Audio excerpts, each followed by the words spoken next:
Before I start opening this candy jar, I'd like to wish everybody a happy new year. To say that 2020 was difficult would be an understatement, and despite the odds, we've somehow managed to overcome that obstacle to desperately latch onto 2021. And for that, I'm so incredibly proud of each and every one of you. And, okay, while I know that reality does not abide by the fairy tale logic of magically reverting back to calm peacefulness at the stroke of midnight, these last few days should prove that. Hopefully, things can gradually mellow out in the next few months and we can all return to some fraction of normalcy. With that being said, no matter what year it becomes, I think I speak for most when I say that we've all strived to achieve that quote-unquote new year, new me state of mind in one way or another. Whether it be maintaining a more active lifestyle that only lasts for 2 weeks or taking on a new hobby. In 2019, I decided I wanted blue hair. Actually, I had fantasized having colorful hair for a long time. Because I'd been drawing fictional characters growing up and had seen quite a few selfies of my fellow artist peers, I had always had a fascination for hair colors that basically said, "You're clearly the anime protagonist." However, while I saw colored hair as a form of art and self-expression, my family saw it as something highly unprofessional. In fact, something my mom would often tell me is that she would quote-unquote never trust a doctor with pink hair. So getting my hair dyed any color outside what was deemed natural was a no-go. I was, however, able to convince my mom to let me bleach my bangs in what I think was early middle school. The fact that I can't fully remember should explain just how long this hairstyle actually lasted. I loved having blonde bangs. As minuscule as the change was, I felt unique, and the longer I maintained the look, it began to feel like a trademark. I even had my stylist keep my hair the exact same length because I liked my hair that much. To a lot of people, you'd probably think it's just hair though, but as someone who had recurring self-consciousness about my appearance, it meant a lot to have something I genuinely liked. But even when I became content and comfortable with this look, I'd still admire the vibrant hair colors of some of my online peers. And towards the end of 2018, I actually had a dream where I had blue hair.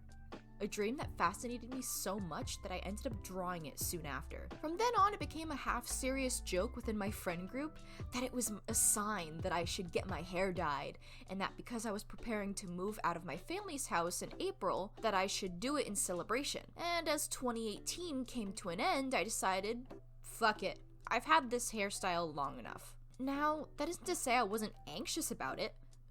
By then, I was completely comfortable with how my hair looked, since it had been this way for a good portion of my life, thanks to the stylist that had been in charge of my hair for many years. I entrusted all of this hair to my roommate, however. They had been coloring their own hair for years, and the photos they shared with me were pretty impressive for someone who had never received official education. And so, with me under a roof with significantly less restrictions, I sat in our kitchen as Sparrow lathered box dye from Walmart into my hair. To describe the results I hoped for, I wanted to style my hair so that my originally brunette hair was a darker blue, while the blonde streaks were a lighter, almost turquoise shade. Basically what I had envisioned in my dream months prior. My bangs colored near perfectly, the exact shade I hoped for. However, in trying to preserve the health of my hair, we attempted to simply apply dye to my natural hair color in hopes that some would transfer. It didn't. My hair was just too dark to show anything. So at that point, I decided to look into hair salons in my area to complete the rest. No shade towards my roommate whatsoever. In fact, it was something they encouraged as well, since we didn't want to proceed on our own and end up running into surprise issues because of the box dye, while not visible still lingering in my hair. In my eyes, the best results would come from someone with professional training, and my searching led me to one particular salon. While looking at their website, it was clear that the business was very proud of their skills. Their gallery was full of photos of customers who had gotten color gradients and other multicolored effects. If these could be pulled off, Surely turning brown hair blue wouldn't be much of a challenge, right? Regardless, rather than booking an appointment over the phone, I went personally. Basically to show off the canvas I was providing. The ladies that greeted me were super nice and listened to what I had in mind, and it seemed like it wouldn't be too difficult of a task until I mentioned the box dye hidden within the hair I wanted them to tackle. Now, I'm not denying the fact that opting for box dye from Walmart was the best choice. Perhaps it would have been better to browse the Sallies we had available to us, yet the brand was one my roommate was familiar with, and because it was reliable, neither of us saw an issue. I still don't, for good reason, but I'll hold on to that reasoning for a little while longer, just you wait. Of course, despite the concern, the stylist helped me to book an appointment, and a few days later, I returned with fingers tightly crossed. The woman who approached me was neither of the women that I spoke with personally, so of course I explained my ideal look, once again, enforcing that I wanted the teal bangs to be left alone and for my brown hair to be turned blue. I sat down in the chair, had the long apron fastened around my neck, and watched in silent shock as she proceeded to lather dye into my brown hair, the exact same thing my roommate had done.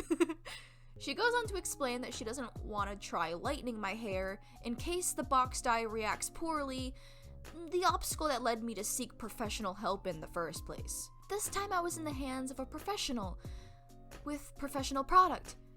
Perhaps this time would be different.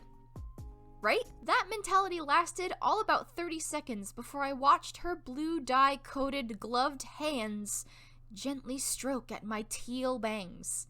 You know, the bangs I originally asked to be left alone. Okay, you know what? Maybe it won't look so bad.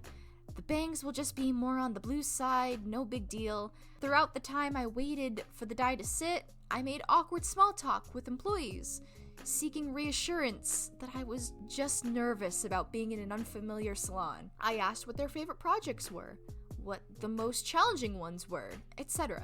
And with these conversations, I was shown even more pictures of photos from the gallery. If all went well, I imagined my hair being at that level of talent. Drum roll for the grand reveal, and nothing changed. Once again, my hair was too dark for the blue to transfer. Okay, not the worst thing to have happened. If my hair was too dark, I presumed that she'd now decide to bleach my hair in order to allow the color to transfer. And she did.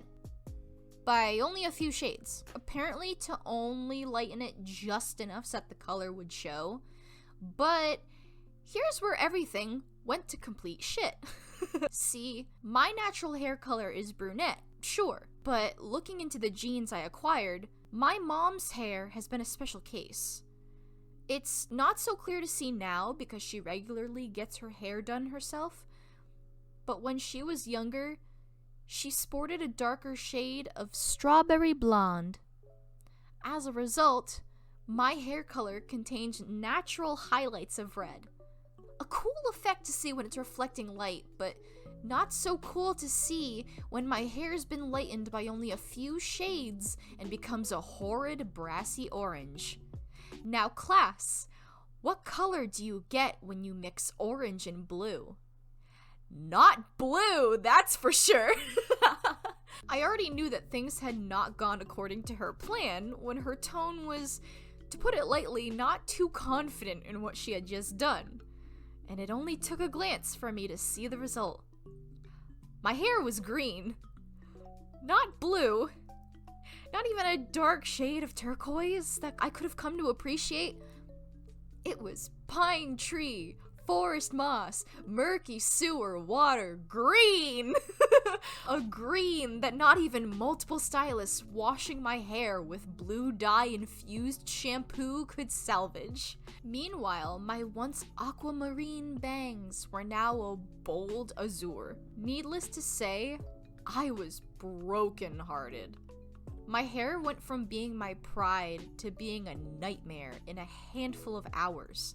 And though I tried not to be, I was very emotional in the end. Especially when I finally returned home because while I was given this fresh new look free of charge, I wasn't exactly stoked about it, though I do feel bad about how I acted. At first, my roommate believed I blamed them for what happened, but when I explained, yeah, they weren't exactly happy about my experience either.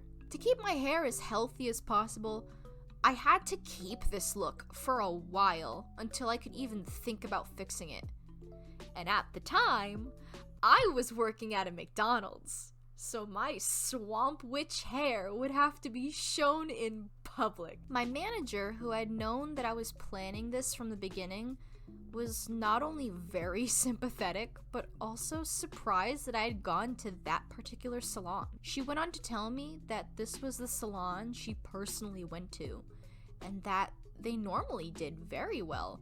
She even knew which stylist had worked on my hair when I gave a description. To this day, I don't understand why blue hair was assigned to a stylist that apparently specialized in blonde. And I'll never know, since it should be obvious that I never went back. I don't doubt that the stylists there are very talented, and it would be unfair of me to deny that because of my one bad experience. They did everything they could to fix things, after all, and were kind and patient throughout the whole session. Though in my personal opinion, perhaps someone specializing in blonde should stick to blonde. Thankfully, this story has a happy ending though. A few weeks later, my roommate suddenly recalled a hair dye at Walmart that was labeled as black, but had so much blue in it that it showed as such. Who would have guessed that my roommate would be able to save my hair using more box dye? Now, as chaotic as this experience was, however, I wouldn't say I regret going with the blue look at all. In fact, I've been blue-haired ever since. And since then, I've gone through a few different variations. Eventually, I even abandoned the streaks in my bangs to try out my currently split hairstyle instead. All of which being with my roommate's help, of course. In our kitchen. I like the idea of being the blue Skittle missing from the original pack's assorted flavors. It's been fun to experiment with different looks, despite my mom not being so thrilled when I've come to visit for the holidays. Just recently, she's even been pushing me to see my original stylist to have my hair fixed once it's faded enough. And it felt as if I got war flashbacks. Well, we'll just have to see how that goes.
Man, I do not miss coloring this hair.